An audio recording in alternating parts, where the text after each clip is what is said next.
परम प्रेम परम पुरुष श्री श्री ठाकुर जी श्री चरण मेरा कोटि कोटि प्रणाम। जगत जननी परमाराध्य श्री शरण मेरा कोटि कोटि प्रणाम। जुगाचार्य प्रधानाचार्य श्री श्री बड़दा के श्री चरण मेरा कोटि कोटि प्रणाम। आज का संघ नेता श्री श्री आचार्य देव का श्री चरण मेरा कोटि कोटि प्रणाम। ठाकुर परिवार सभी का श्री चरण मेरा कोटि प्रणाम। उपस्थित सहप्रतिनिधि पांजा कर्मी गुरु भाई गुरुमा छोटे छोटे बच्चा सभी का मेरा हार्दिक जय गुरु और राग। आज हम यहाँ उपस्थित हुए सत्संग विशाखापट्टनम की तरफ से एक 37तम जन्म महोत्सव उपलक्ष्य उन्हीं का इच्छा से ही हम इधर उपस्थित हैं। जो कोई सोचेगा कि मैं मेरा मन बल से आया हूँ, ये भ्रमधारणा है। गीता में श्री कृष्ण ने बताए कर्मण्येवाधिकारस्ते मा फलेषु कदाचन। आप कर्म करते रहिए, फल का अपेक्षा में मत रहिए, फल मेरा हाथ में छोड़ दिए। इसीलिए इस कलियुग में श्री श्री ठाकुर जी आए हैं। आप सत्संग का शरणापन्न हो, सत नाम मनन करो, सदगुरु का आश्रय ग्रहण, ये तीनों चीज करते रहिए। आपका उन्नयन के लिए आपको सोचना नहीं पड़ेगा। एक बार माता देवकी ने कृष्ण को पूछे हैं, जे आप तो भगवान है, मेरा बेटा है, उसका बाद भी मैं 14 साल क्यों जेल में रह गया? आप चाहते तो मुझे उद्धार नहीं कर पाते थे? तो कृष्णा ने हंस के बताए, माँ जी थोड़ा पीछे जाइए।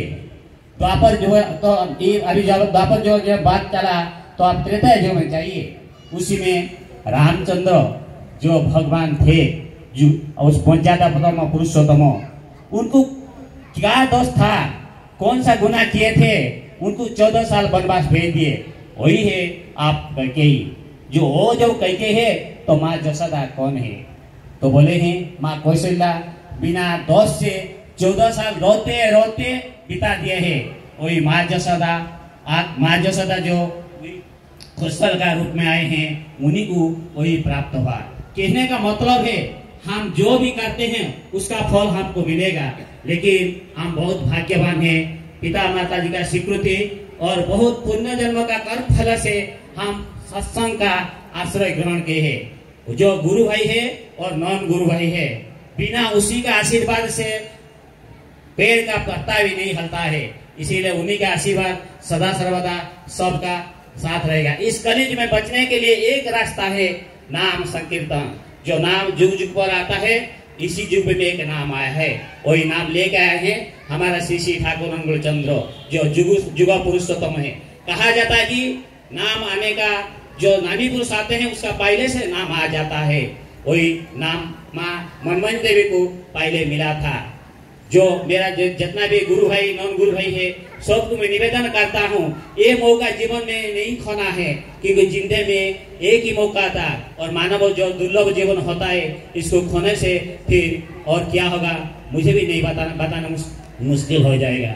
हम बहुत भाग्यवान हैं। आज श्री श्री ठाकुर जी का श्री चरण में हमारा सब कुछ हम समर्पण कर दिए।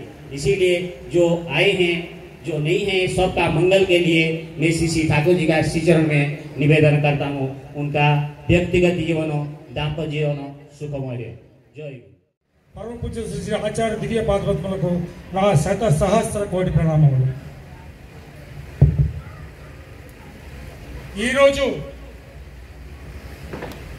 परम पूज्य श्री श्री आचार्य देवर वारी ఆశీర్వాదంతో श्री श्री ठाकुर अनुकूल चंद्र वारी 137వ जन्म మహోత్సవము మరియు ठाकुर వారి స్వగ్రహము అదే సత్సంగ పేరుతో పిలువబడేటువంటి ఈ నివాసము ప్రారంభించి 13 సంవత్సరాలు అయినటువంటి 13వ వార్షికోత్సవము ఈ రోజున ఇక్కడ మనం జరుపుకుంటాము। ఈ కార్యక్రమానికి అధ్యక్ష రూపంలో దాల్చినటువంటి శ్రీ సంజయ్ సామంత్, అలాగనే పరిచాలన స్థానంలో కూర్చుని పరిచాలన చేస్తున్నటువంటి శ్రీ బొర్రా సురేష్ చంద్రకి, అలాగే ముఖ్య అతిథిగా విచ్చేసినటువంటి కుమార్ సింగ్ గారు టాటానగర్ నుంచి వచ్చారు వారికి, అలాగే నా సహప్రతినిధులందరికీ, అతిథులకు, జాజకులకు, గురుబాయిలకు, పిల్లలకి, మాతలకి అందరికీ నా యొక్క మరియు ఈ సత్సంగ యొక్క ఠాకూర్ సేవకుడిగా నా హృదయ ఆర్థిక జయగురు। రకాల విశ్వామిత్ర బెహ్రా గారు ఠాకూర్ వారి యొక్క ఆంతర్యము, గురువు మనకు ఆవశ్యకత ఎందుకు అన్నటువంటిది చెప్పారు. ఎవరైనా సరే మానవ జన్మ మనం ఎత్తామంటే మంచి జన్మ మనకు దొరికిందని భావించుకోవాలి. మొట్టమొదటిగా ప్రతి జన్మకి ఒక వైశిష్టత ఉంటుంది. ఎప్పుడు పుడతామో మనకు తెలియదు, ఎప్పుడు పోతామో మనకు తెలియదు. ఈ జనన మరణ సమస్య మధ్యలో ఉన్నదే ఒక జీవన విధానం. ఆ జీవన విధానము ఈ పృథ్వీలో పశుపక్షాలకి, జీవ జంతువులకి, మానవ జీవితంలో కూడా అది సాధారణ సమస్య. కానీ మనము దాన్ని సఫలీకృతం చేసుకోవాలి, అలాగే మన తల్లిదండ్రులు మనకి ఇచ్చిన జన్మని సార్థకత చేసుకోవాలి అనుకున్నప్పుడు ఒక ఆధారం మనకు కావాలి. ఆ ఆధారమే గురువు ముఖ్యంగా ఉండి గురువు యొక్క ఆధారం. ఎంతైనా తల్లిదండ్రులు మన యొక్క జీవిత భాగస్వామిగా మనకి ఇచ్చిన తర్వాత మన బాగోగులు, వాళ్ళ ప్రేమ, కరుణ, కటాక్షం ఏ విధంగా మన యొక్క ఉన్నతికి వాళ్ళు సహకరిస్తారో వారి తర్వాత మన ఉన్నతిని మన అంతటి మనం సహకరించుకుని రేపు మన భావి తరాలకు ఇచ్చేటువంటి ఆ ఏదైతే సన్మార్గాన్ని ప్రసాదించేది ఒకవైనా ఆయన గురువులు. మన భగవత్ స్వరూపుడు రామచంద్రమూర్తిని చూసాం, శ్రీకృష్ణ భగవాన్ని చూసాం. అలాగనే మన యొక్క భాగవతం, మహారామాయణం, భారతం అన్ని గ్రంథాలు చదివి ఉంటాం, గ్రంథాలు విని ఉంటాం. ఎంతో మంది మహాపురుషుల గ్రంథాల గురించి మనకు విశదీకరించి చెప్పిన సందర్భాలు ఎన్నో ఉన్నాయి. కానీ వీటన్నిటి తలక ముఖ్య సారాంశం ఏమిటనగా మానవ జన్మ సార్థకత ఎప్పుడు దొరుకుతుంది అంటే పెద్దల్ని గౌరవించవాలను, మన సంప్రదాయ సంస్కారాలను మనం మరిచిపోకూడదు. అలాగే దేవతామూర్తులు ఎంత భక్తి శ్రద్ధలు ఉన్నామో మనకి జన్మ ఇచ్చిన తల్లిదండ్రుల మీద కూడా అంతే భక్తి శ్రద్ధలు చూపాలి. అలాగే తల్లిదండ్రులకి ఎవరైనా సరే ప్రేమమయ్యే, కానీ ఏదైతే ఆధారము అనేటువంటి గురువు తాలూకా ఏదైతే ఉందో ఆ గురుగారి యొక్క ఆ ఆశీస్సులు పొందాలి అంటే దానికి కావాల్సింది దీక్ష, దక్షత, శక్తి, భక్తి. మనకు ఉన్నటువంటిది వృత్తి, ప్రవృత్తి మనకు ఉన్నాయి సహజంగా. వాటిని నివృత్తి చేసుకునే మార్గమే శ్రీ శ్రీ ఠాకూర్ అనుకుంటుంది వారి సత్సంగ మార్గం. ఎందుచేతంటే ప్రతి మనిషికి బాల్యము, యవ్వనము, కౌమార్యము, వృద్ధాప్యము 4 అవస్థలు ఉన్నాయి. బాల్యం అంతా తల్లిదండ్రుల దగ్గర మనకి జరిగింది. మనకి ఆ బాల్యంలో ఏది ఒడిదుడుకులున్నా, ఏ మంచి చెడ్డలున్నా తల్లిదండ్రులు మనకి దాన్ని ఈ విధంగా వెళ్ళిన దారి చూపించారు. కానీ ఏదైతే బాల్యం అనగా 12 సంవత్సరాల వయసు దాడుతుందో యవ్వనానికి ముందు ఏదైతే పునాది వేయాలో ఆ యవ్వనానికి ముందే శ్రీ శ్రీ ఠాకూర్ పరమ పురుషుల యొక్క ఆ సత్మంత్రాన్ని సద్దీక్షతో ప్రతినిత్యము మన తల్లిదండ్రుల దగ్గర ఉంటూ మన ఇల్లే ఒక దేవాలయంగా భావించుకుని అక్కడ చేసుకుని ధ్యానం అన్న పద్ధతి ప్రారంభిస్తే అది మనకి రేపొద్దున కావాల్సిన కౌమార్యం వరకు కాపాడుతుంది. మనం ఎప్పుడు కూడా ఏదైతే మంచి మార్గాన్ని ఎంచుకుంటున్నామో దాని ఎప్పుడు నిస్సందేహం ఉండకూడదండి. సందేహం ఏదైతే ఉన్నదో అది మనకి ఒక చెడు మార్గానిగా దారితీస్తుంది. నిస్సందేహంగా ఏదైతే పెద్దలు చెప్తున్నారో వారి నిజ జీవితంలో దాన్ని ఆచరించాలి. ఏదైతే కౌరవుల్ని యుద్ధంలో ఓడించడానికి పాండవులు 5గురైనా శ్రీకృష్ణ భగవానుడు వారి తోడు ఉన్నప్పుడు ధర్మరక్షణ, దుష్ట శిక్షణ చేయాలన్నప్పుడు ఆ భారతంలో ఆ విధంగా జరిగింది. మొత్తం కౌరవులందరూ కూడా పాండవుల చేత చంపబడ్డారు. అలాగే ప్రహ్లాదుడు, తర్వాత మన ఈ భక్త ప్రహ్లాదుడు, హిరణ్యకశిపుడు తన తండ్రికి కూడా హరి ఎక్కడున్నట్టు చూపించడానికి స్తంభంలో చూపించి తండ్రిగా చూడకుండా ఒక దుష్టుని శిక్షించాలని చెప్పి భగవంతుని ఆయన యొక్క రూపాన్ని ఒక స్తంభంలో పిలిపించి అక్కడ వధ చేయించారు. అలాగనే మన కంసుడు, శ్రీకృష్ణుడు సొంత మేనమామ అయినా సరే 100 తప్పులు దాకా క్షమించి తర్వాత వధించబడి, కానీ ఠాకూర్ అనుకూలి చెందిన వారు అటువంటి భగవంతుల తన కావాలంచే మానవ రూపంలో ఆయన ఈ ధర్తి మీద వచ్చారు. ఒకసారి ఆయన అడిగారు, మీరు భగవంతుడా లేక మానవుడా అనేసి. వారు ఏం చెప్పారంటే ఈ ఉదాహరణ చెప్తూ ఈ కలియుగంలో నామస్మరణకు మంచిది, అలాగే దీక్షా పద్ధతితో, దక్షతో, శ్రద్ధాభక్తులతో ఈ సత్సంగం నియమాన్ని పాటించాలి. ఎందువల్లంటే అక్కడ జరిగినటువంటి అందరినీ ఇక్కడ వధించి వెళ్ళిపోతే ఈ కలియుగంలో ప్రతి మనిషి తప్పు చేస్తూనే ఉంటాడు. ఆ తప్పు చేసిన ప్రతి మనిషిని కూడా వధించుకెళ్ళిపోతే ఈ భూమి మీద మానవలోకం మనుగడ ఉండదన్న ఉద్దేశంతో శ్రీ శ్రీ ఠాకూర్ అనుకునే మహాపురుషుడి కోవతోనే యజన్ యాజన్ ఇష్టపూర్తి అని ఈ 3 సూత్రాలను పొందుపరిచారు. ఇవన్నీ పూర్వకాలం మన గ్రంథాల్లో తెలియపరిచినదే, మన పూర్వీకులు ఆచరించినటువంటిదే. ఒక సరళీకృత విధానంలో యజనగా భగవంతుడు ఎవరో నువ్వు తెలుసుకో, యాజనగా ఏదైతే భగవంతులకో నీ ఒక్కడి సొంతకో మిగతా మందికి చెప్పు. అలాగే ఇష్టపూర్తి అన్నది మీ అందరికీ తెలిసినటువంటి కథే. మనం ఉదయం పూర్వకాలం చెరువులు తటాకంలో వెళ్ళి స్నానం చేస్తున్నప్పుడు సూర్యోదయం అవగానే మన దోషుడితో నీళ్లు భగవంతుడికి అర్పించేవాడు 3 దోషుళ్ళు, అది అర్ఘ్యము అన్నారు.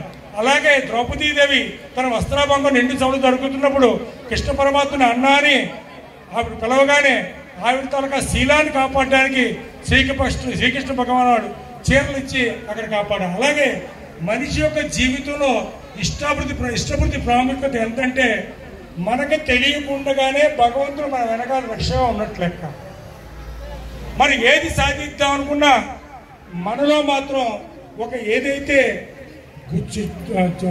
చెడు గుణాలు ఉన్నాయో కామ క్రోధ లోభ మదమాశ్చర్యాలు ఇవన్నింటినీ నివర్తించాలంటే మాత్రం దానికి ఏకైక మార్గము సద్గురుని ఆశ్రయించడం, సత్మంత్రం గ్రహించడం, సత్మంత్రం నిత్యం మనం పాటిస్తూ ఉండడం, అలాగే భగవంతుని మన ఆరోగ్యం నివేదించడం. దీనివల్ల కలిగే ప్రయోజనాలు ఏంటంటే ఈరోజు ఎంతో ఆస్తి సంపాదిస్తాం, కానీ అది మాత్రం నిలకడగా ఉండదండి. మనం ఎంతో ప్రేమతో ఒక భగవంతుడి గురించి మనం ప్రార్థన చేస్తామో ఈరోజు కానీ రేపు కానీ భగవంతుని ఆశీస్సును పొందుతాం. అలాగే మన పిల్లలకి ఇచ్చింది ఈ రోజున ఏం నిలబడదండి. ఏదైతే ఈ సత్సంగం సంప్రదాయం కాదు, ఏదైతే పిల్లలకి మనం ఇచ్చామో వారి భావితరాలకు కూడా వారికి సహకరిస్తారు. అలాగే ఒక నవ సమాజం ఏర్పడుతుంది. ఏదైతే నాదన్నది నా సొంతం కాదు, అందరిది కూడా. అంచుచేత ఎవరు ఏదనుకున్నా మాత్రం ప్రతి మనిషికి గాలి నీరు వెలుతురు ఏదైతే పంచిపోతారో అవసరమో అలాగే ఇటువంటి కలియుగంలో ప్రతి మనిషికి కూడా 12 సంవత్సరాలు దాటిన వెంటనే ఈ గురుగారి యొక్క సత్మంత్ర సద్దీక్ష తీసుకోవాల్సి ఉన్నట్టుంది. తీసుకున్న తర్వాత నాకు ఆకలి వేస్తే నేను భోజనం చేస్తాను, మీకు ఆకలి వేస్తే మీరు భోజనం చేయాలి, కానీ నిండేది కడుపు ఒకటే.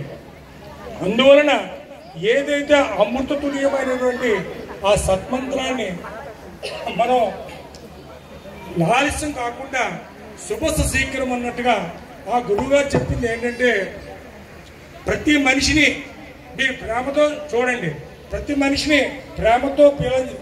మీ ఇల్లు ఇంటి పొరుగు ఇరుగు పొరుగు వాళ్ళకి, మీ గ్రామము, మీ పట్టణము, మీ దేశము మొత్తం అందరూ కూడా ఠాకూర్ వారి యొక్క దివ్యమంగళ ఆశీస్సులు పొందాలి అన్నప్పుడు ఠాకూర్ వారు చెప్పినటువంటి ఏదైతే సత్సంగ మార్గం ఉన్నదో ఆ మార్గం రావాలని ఆయన అప్పుడు స్థాపించి ఇప్పుడు వారి మునిమునటువంటి ఆచార్య పరంపరలో మనకి ఒక్కలే కాదండి, వారి పరంపర ఆచార్య పరంపర 10,000 సంవత్సరాల దాకా ఉంటుందని శ్రీ శ్రీ ఠాకూర్ అనుకుని ఆ రోజున చెప్పారండి.